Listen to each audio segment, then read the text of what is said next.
Hello, children. Here's a podcast for you from the lesson A Shelter So High.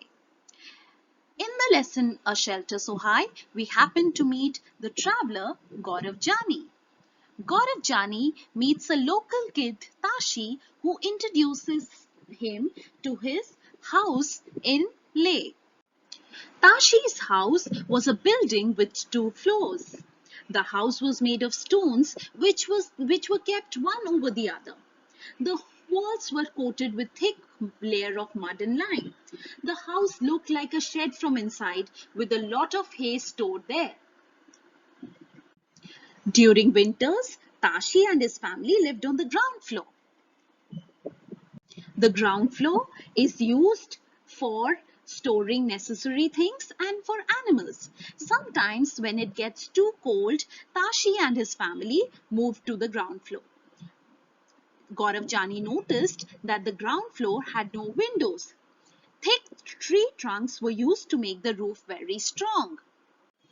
After visiting Tashi, Gaurav Jani started moving towards the rocky plains of Changtan.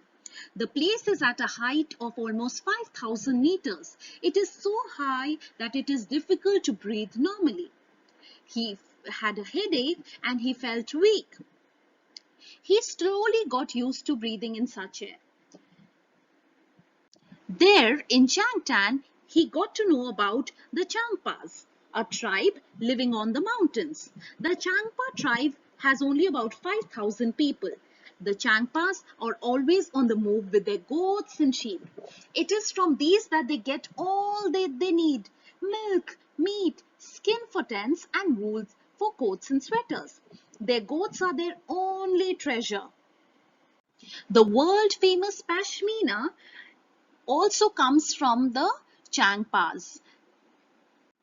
A coat of warm hair grows on the goat's body, which protects it from extreme cold. The goats shed some of their hair, which is fur, in summers. This hair is so fine that 6 of these would be as thick as one hair of yours. The fine hair cannot be woven on machine, so the weavers of Kashmir make these shawls by hand. This is a long and a difficult process. After almost 250 hours of weaving, one plain pashmina shawl is made. After living with the Changpas for a while, Gaurav Jani moved towards Srinagar. He stayed in Srinagar for a few days and he was amazed by the houses there. Some houses were on the mountains while some were in the water. He took a lot of pictures, as we saw in our NCERT readers. Tourists who come to Srinagar love to stay in the houseboats. Many families in Srinagar live in the dongas. Dongas are the boats that can be seen in the Dal Lake and the Jhelum River. From inside the donga is just like a house with different rooms. Again, after Srinagar, it was time to move on.